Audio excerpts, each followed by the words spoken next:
top of the morning, top of the evening, top of the night. Whatever time zone you are on, we are live.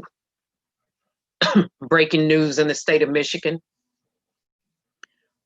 7 white extremists from Wolverine Watchman group, ranging from the ages of 20 into their 40s plus, have been caught on plot attempts to kidnap our governor here, in addition to finding explosives and other things in their house.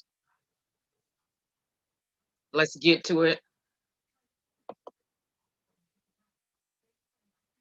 Hopefully everybody's been doing the best that they can in the situation that they are in. A moment of silence for those who have lost their lives. Let's remember this: if we can look up, we can get up, we can get up, we can go up. With that being said, we're going to get right to the latest breaking news. And again, I would caution and remind everybody, especially those of us who reside in Michigan, to be careful and vigilant. It's been a lot going on in different states, and especially the state of Michigan. But here we go.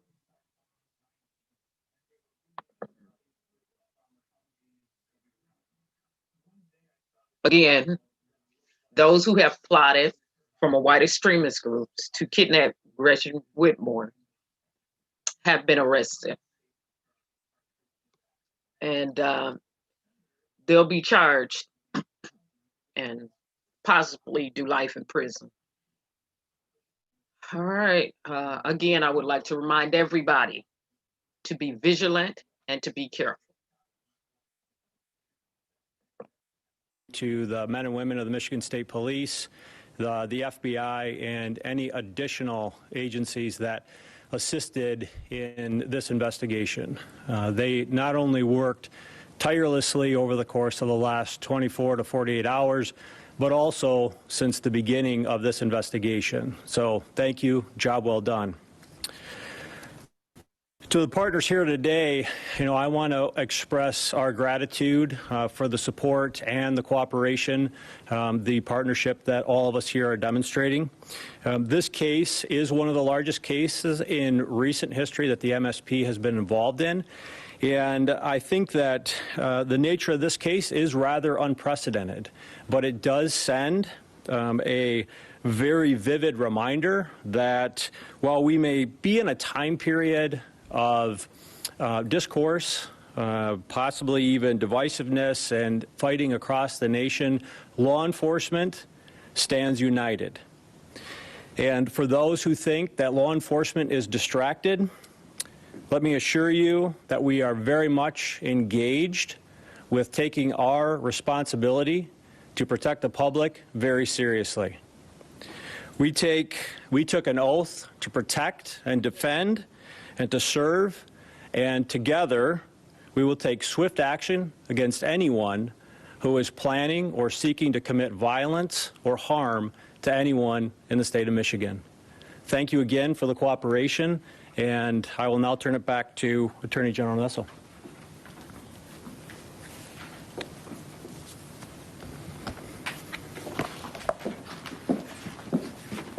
Okay, well, unfortunately, it appears as though FBI Assistant Special Agent Hurst has not made it with us in time, but is he here?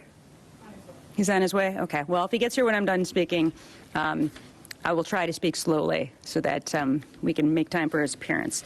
But anyway, thanks again to the Colonel and to, of course, U.S. Attorneys Burge and Schneider. And the FBI, state police, everyone's effort here, so important. But I'd like to announce that my office has filed additional charges, in addition to the charges already announced by the U.S. Attorney's Office in the Western District. On account of the state, we have additional charges, so I'd like to announce the following preliminary charges pursuant to the Michigan Anti-Terrorism Act against 7 individuals, all of whom are now in custody, linked to the militia group Wolverine Watchmen and associates of Wolverine Watchmen. The individuals in custody are suspected to have attempted to identify the home addresses of law enforcement officers in order to target them, made threats of violence intended to instigate a civil war, and engaged in planning and training for an operation to attack the Capitol building of Michigan and to kidnap government officials, including the governor of Michigan. Now, it's important to note that these charges are subject to change after a complete review of the evidence obtained last night and may differ from those charged at the federal level. So we've issued the following charges against the following individuals. Paul Beller, age 21, of Milford, who is charged with 3 felony counts, providing material support for terrorist acts, a 20-year felony and or $20,000 fine, gang membership, a 20-year felony which may be served as a consecutive sentence, carrying or possessing a firearm during the commission of a felony, otherwise known as felony firearm, a 2-year mandatory prison sentence to be served consecutive to the other charges. Sean Fix, age 38, of Belleville, charged with 2 felony counts, providing material support for terrorist acts, a 20-year felony, carrying or possessing a firearm during the commission of a felony firearm. Eric Molitor, age 36, of Cadillac, charged with 2 felony counts, providing material support for terrorist acts, and carrying or possessing a firearm during the commission of a felony firearm. Michael Null, age 38, of Plainwell, charged with 2 felony counts, providing material support for terrorist acts, and carrying or possessing a firearm during the commission of a felony firearm. William Null, of Shelbyville, charged with 2 felony counts, providing material support for terrorist acts, and carrying or possessing a firearm during the commission of a felony firearm. And finally, Pete Musico, age 42, and Joseph Morrison, age 42, who lived together in Munich. And these men are both charged with 4 felony counts, 1 count of threat of terrorism, a 20-year felony, and or $20,000 fine, 1 count of gang membership, again, a 20-year felony that may be served as a consecutive sentence, 1 count each of providing material support for terrorist acts, and 1 count each for carrying or possessing a firearm during the commission of a felony firearm. And before I continue with my remarks, I see that FBI Assistant Special Agent in Charge Josh Hawkshurst is here, and I'd like to bring him up for a few remarks.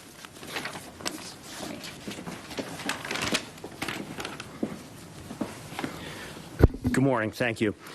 On behalf of the FBI in Michigan, I would like to thank you and our partners of the U.S. Attorney's offices of both the Western and Eastern Districts of Michigan and the Michigan Attorney General's Office and the Michigan State Police. The primary mission of the FBI is to protect the American people and uphold the Constitution. This investigation is an example of our continued commitment to that mission to both protect the people of this state and to adhere to the rights reserved by the Constitution. The alleged conspirators are extremists who undertook a plot to kidnap a sitting governor. Whenever extremists move into the realm of actually plotting or planning violent acts, the FBI's Joint Terrorism Task Force stands ready to identify, disrupt, and dismantle their operations, preventing them from following through on those plans. An operation of this scope cannot occur without the assistance of law enforcement agencies, large and small. We are incredibly proud of the work of our agents, task force officers, and law enforcement partners during last night's operation and throughout the course of this investigation. We rely on the public's assistance to help keep us safe. If you see suspected criminal activity and want to report to the FBI, please call 1-800-CALL-FBI or submit tips online at tips.fbi.gov. Thank you.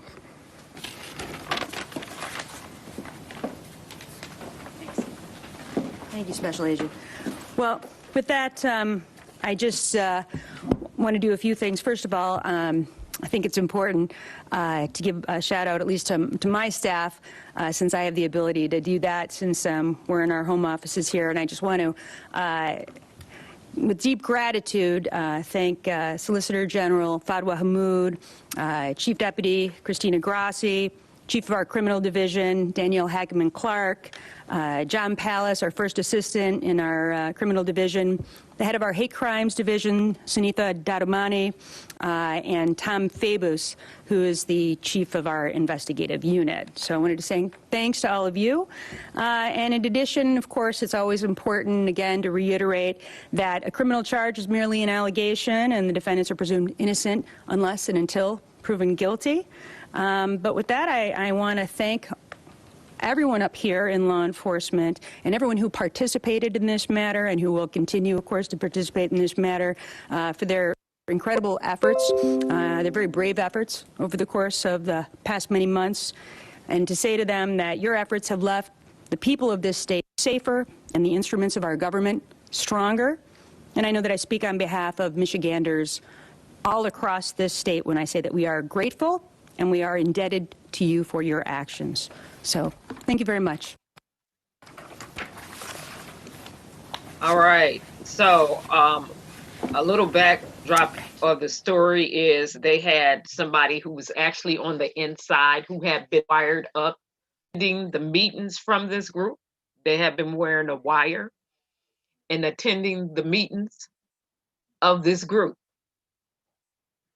Again, Wolverine's white extremist group in Michigan, and extremist groups in KKK in Michigan is not new.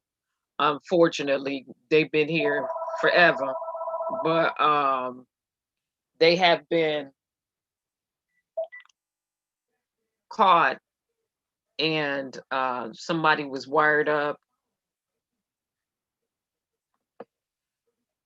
and had been participating in those meetings, and so they have direct intel and insiders information on everything that had been going on and taking place inside those meetings, because somebody was attending those meetings with a wire.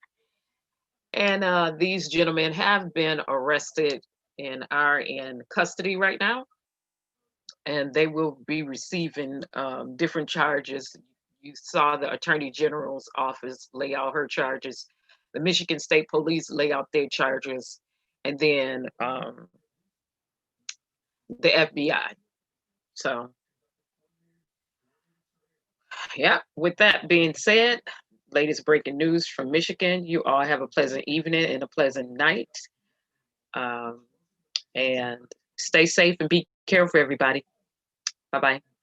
Plenty much love. Michigan, stay safe. If you are being threatened in Michigan and you strapped up, you know what to do. Other than that, stay safe, everybody.